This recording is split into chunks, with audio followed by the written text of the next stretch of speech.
Tujuan Pembangunan Keberlanjutan ke-16 atau TPB ke-16 adalah perdamaian, keadilan, dan kelembagaan yang tangguh. Ini tentang memajukan masyarakat yang damai dan inklusif, menyediakan akses terhadap keadilan yang efektif, dan membangun lembaga-lembaga yang efektif, akuntabel, dan inklusif pada semua tingkatan. Masyarakat dimanapun harus merasa bebas dari segala bentuk kekerasan dan merasa aman dalam menjalani kehidupannya, apapun itu agamanya, suku, ras, golongannya, hingga orientasi seksualnya. Berikut adalah 12 target dari TPB ke-16, yaitu yang pertama adalah secara signifikan mengurangi segala bentuk kekerasan dan angka kematian dimanapun. Lalu yang kedua adalah menghentikan perlakuan kejam, eksploitasi, perdagangan, dan segala bentuk kekerasan dan penyiksaan terhadap anak. Lalu yang ketiga adalah menggalakkan negara berdasarkan hukum di tingkat nasional dan internasional dan menjamin akses yang sama terhadap keadilan bagi semua. Lalu yang keempat adalah pada tahun 2030 secara signifikan mengurangi aliran dana gelap maupun senjata dan menguatkan pemulihan dan pengembalian aset curian dan memerangi segala bentuk kejahatan yang terorganisasi. Lalu yang kelima adalah secara substansial mengurangi korupsi dan penyuapan dalam segala bentuknya. Lalu yang keenam adalah mengembangkan lembaga yang efektif, akuntabel, dan transparan di semua tingkat. Yang ketujuh adalah menjamin pengambilan keputusan yang responsif, inklusif, partisipatif, dan representatif di setiap tingkatan. Yang kedelapan adalah memperluas dan meningkatkan partisipasi negara berkembang dalam lembaga tata kelola global. Lalu yang kesembilan adalah pada tahun 2030 memberikan identitas yang sah bagi semua. Ini termasuk pencatatan kelahiran. Lalu yang ke-10, menjamin akses publik terhadap informasi dan melindungi kebebasan mendasar sesuai dengan peraturan nasional dan internasional. Lalu yang ke-11 adalah memperkuat lembaga-lembaga nasional yang relevan, termasuk melalui kerjasama internasional untuk mengembangkan kapasitas di semua tingkatan, khususnya di negara berkembang, untuk mencegah kekerasan dan juga untuk memerangi terorisme dan kejahatan. Lalu yang ke-12 yaitu untuk menggalakkan dan menegakkan undang-undang dan kebijakan yang tidak diskriminatif untuk pembangunan yang berkelanjutan. Tingginya kekerasan bersenjata dan ketidakamanan mempunyai dampak yang merusak terhadap pembangunan suatu negara. Sementara kekerasan seksual, eksploitasi, kejahatan, dan juga penyiksaan sering terjadi ketika terdapat sebuah konflik atau tidak adanya supremasi hukum, dan negara-negara harus mengambil tindakan untuk melindungi khususnya mereka yang paling beresiko. Pemerintah, masyarakat sipil, dan juga komunitas perlu bekerja sama untuk menemukan solusi jangka panjang terhadap konflik dan ketidaknyamanan. Memperkuat supremasi hukum dan memajukan hak asasi manusia adalah kunci pada proses ini. Begitu pula dengan pengurangan aliran bersenjata terlarang, pemberantasan korupsi, dan juga memastikan partisipasi inklusif setiap saat. Tujuan TPB 16 selaras dengan kerangka hak asasi manusia yang lebih luas dengan mendorong masyarakat yang menghormati dan menjunjung tinggi hak-hak individu, serta hak atas privasi, kebebasan berekspresi, dan juga aktivitas akses terhadap informasi. Perdamaian adalah prasyarat mendasar bagi pembangunan sosial dan juga ekonomi. Tanpa adanya perdamaian, masyarakat seringkali dilanda konflik, kekerasan, dan ketidakstabilan yang dapat menghambat kemajuan dan mengakibatkan hilangnya nyawa dan juga sumber daya. Menurut kami, target-target yang ditentukan belum mencapai angka yang memuaskan dan belum dapat dikatakan berhasil, sebab sebagian besar masih banyak permasalahan yang terjadi. Berikut beberapa contoh program yang dilaksanakan untuk mencapai TPB 16. Yang pertama adalah program perlindungan perempuan dan anak. Yang kedua adalah program kesetaraan gender dan pemberdayaan perempuan. Dengan fokus yang pertama adalah meningkatkan akses semua perempuan dan anak terhadap pelayanan yang berkualitas dan mendukung kelangsungan hidup dan tumbuh kembang. Yang kedua adalah menguatkan sistem perlindungan perempuan dan anak yang mencakup pencegahan, penanganan, dan rehabilitas perempuan dan anak korban tindak kekerasan, eksploitasi, penelantaran, dan perlakuan salah lainnya. Yang ketiga adalah meningkatkan efektivitas kelembagaan perlindungan perempuan dan anak. Dan yang keempat, mendorong perempuan untuk ikut aktif terlibat dalam dunia politik. Dan yang nomor 5 terakhir adalah mendorong dibukanya kesempatan yang sama bagi perempuan di semua lini kepemimpinan di masyarakat.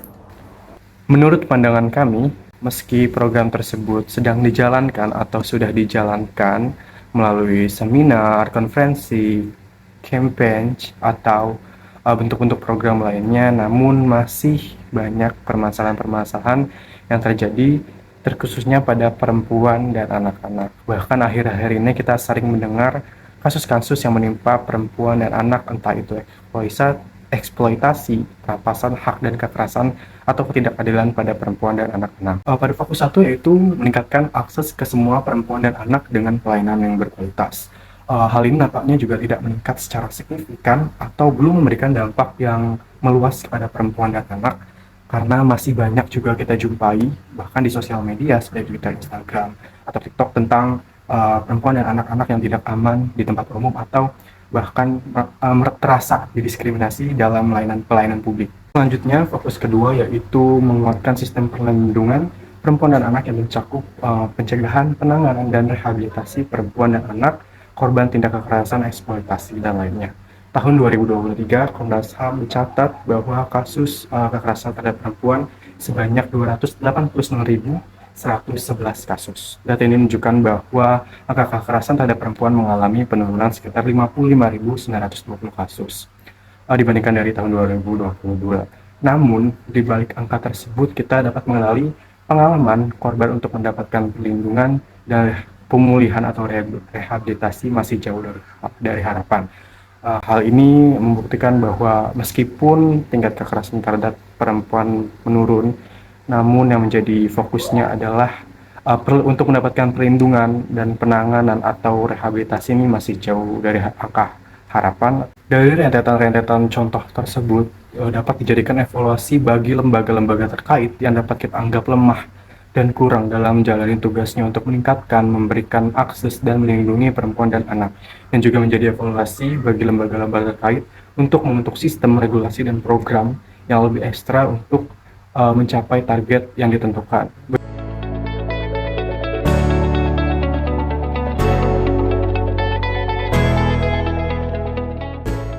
Tujuan 17 bertujuan untuk memperkuat sarana implementasi dan juga merevitalisasi kemitraan global untuk pembangunan berkelanjutan. Kemitraan sendiri adalah perekat implementasi SDG dan sangat penting untuk mewujudkan agenda tersebut. Tujuan 17 menyerukan untuk memperkuat sarana implementasi dan membangun serta meningkatkan kemitraan dengan beragam pemangku kepentingan atau stakeholder. Berikut merupakan 19 target TPB ke-17. Yang pertama adalah memperkuat mobilisasi sumber daya domestik termasuk melalui dukungan internasional kepada negara berkembang untuk meningkatkan kapasitas lokal bagi pengumpulan pajak dan juga pendapatan lainnya. Yang kedua adalah negara-negara maju melaksanakan secara penuh komitmen atas bantuan pembangunan atau yang biasa disebut dengan Official Development Assistance atau yang disingkat sebagai ODA. Termasuk komitmen dari banyak negara maju untuk mencapai target 0,7% dari pendapatan nasional bruto untuk bantuan pembangunan atau OD atau GNI bagi negara berkembang dan 0,15-0,20% ODA atau GNI kepada negara kurang berkembang. Penyedia ODA didorong untuk mempertimbangkan penetapan target untuk memberikan paling tidak 0,20% dari ODA atau GNI untuk negara kurang berkembang. Yang ketiga adalah mobilisasi tambahan sumber daya keuangan untuk negara berkembang dari berbagai macam sumber. Yang keempat, membantu negara berkembang untuk mendapatkan keberlanjutan utang jangka panjang melalui kebijakan-kebijakan yang terkoordinasi, yang ditujukan untuk membantu pembiayaan utang, keringanan utang, dan restrukturisasi utang, yang sesuai dan menyelesaikan utang luar negeri dari negara miskin yang berutang besar untuk mengurangi tekanan utang. Nomor 5, membentuk dan melaksanakan pemerintahan yang mendorong investasi di negara-negara berkembang. Nomor 6, memperkuat kerjasama Utara-Selatan, Selatan-Selatan, dan triangular di tingkat regional dan internasional mengenai akses terhadap ilmu pengetahuan, teknologi, dan inovasi, serta pertukaran pengetahuan berdasarkan kesepakatan bersama melalui koordinasi yang lebih baik antar mekanisme yang ada, khususnya di PBB dan melalui mekanisme fasilitas teknologi global. Nomor 7, memfasilitasi pengembangan, transfer, penyebaran, dan penyebaran teknologi ramah lingkungan di negara-negara berkembang dengan syarat yang menguntungkan termasuk syarat-syarat konsesi dan preferensi yang disepakati bersama. Nomor 8, pada tahun 2017 mengoperasionalkan secara penuh bank teknologi dan ilmu pengetahuan serta mekanisme peningkatan kapasitas teknologi dan inovasi untuk negara-negara tertinggal dan meningkatkan penggunaan teknologi pendukung, khususnya teknologi informasi dan komunikasi. Nomor 9, memperkuat dukungan internasional terhadap pelaksanaan dan pembangunan kapasitas yang efektif dan tepat sasaran di negara-negara berkembang dan mendorong negara-negara maju implementasi seluruh tujuan pembangunan berkelanjutan termasuk melalui kerjasama utara-selatan, selatan-selatan, dan dukungan triangular. Yang selanjutnya adalah menggalakkan sistem perdagangan multilateral yang bersifat universal, berbasis aturan, bersifat terbuka, tidak diskriminatif, dan tentunya adil yang berada di bawah suatu naungan organisasi yang bernama World Trade Organization dan juga melalui kesepakatan di bawah Doha Development Agenda. Lalu target berikutnya adalah untuk meningkatkan ekspor dari negara-negara berkembang secara signifikan, khususnya dengan tujuan untuk meningkatkan 2 kali proporsi negara yang kurang berkembang dalam ekspor global pada tahun 2020 silam.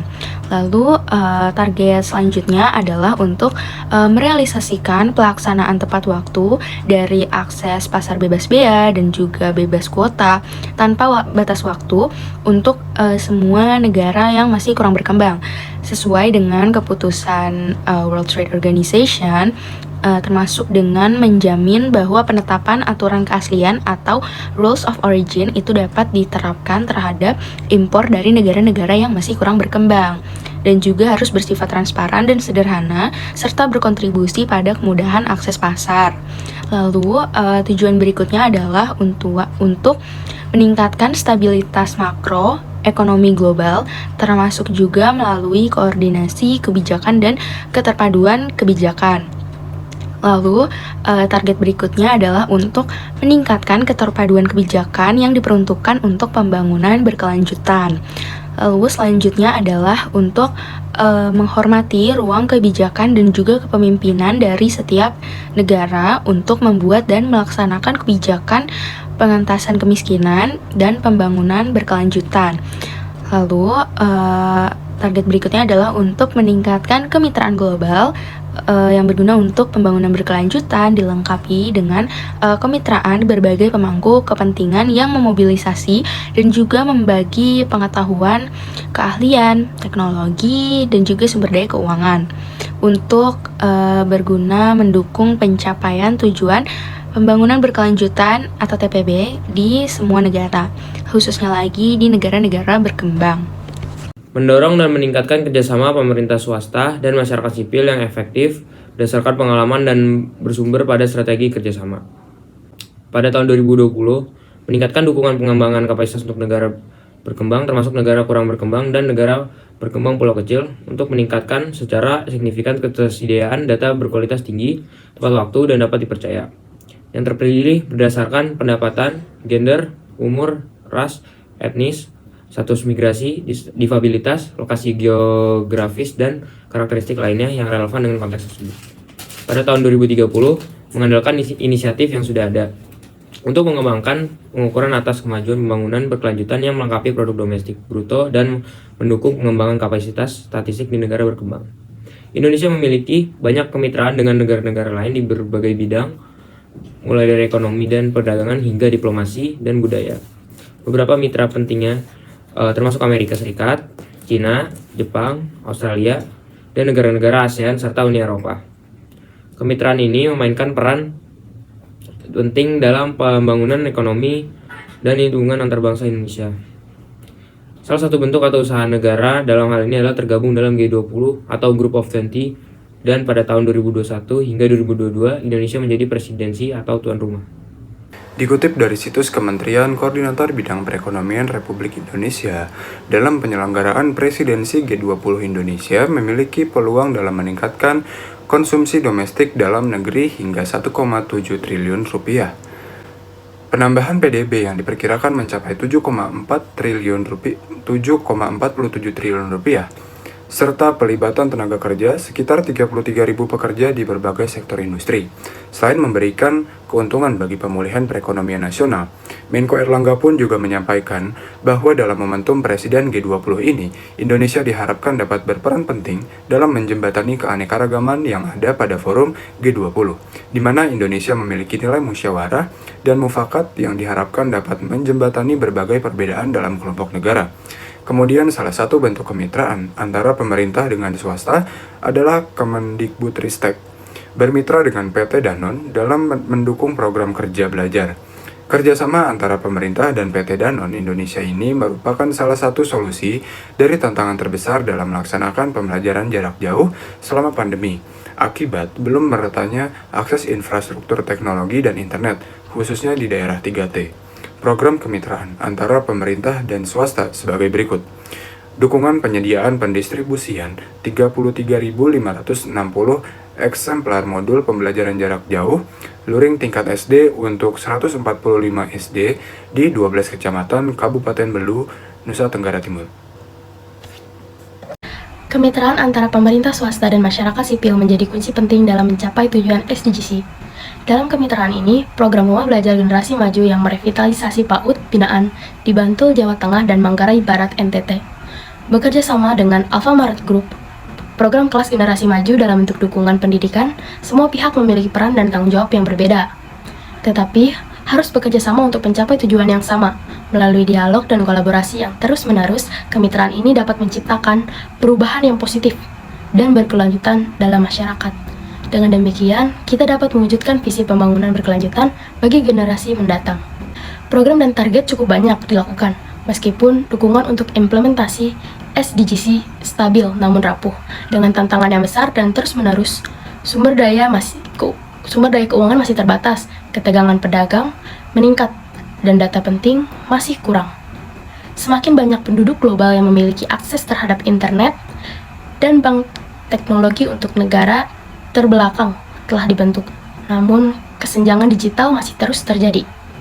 Kita perlu mobilisasi sumber daya yang ada dan sumber daya tambahan, pengembangan teknologi, sumber daya keuangan, peningkatan kapasitas, dan negara-negara maju perlu memenuhi komitmen bantuan.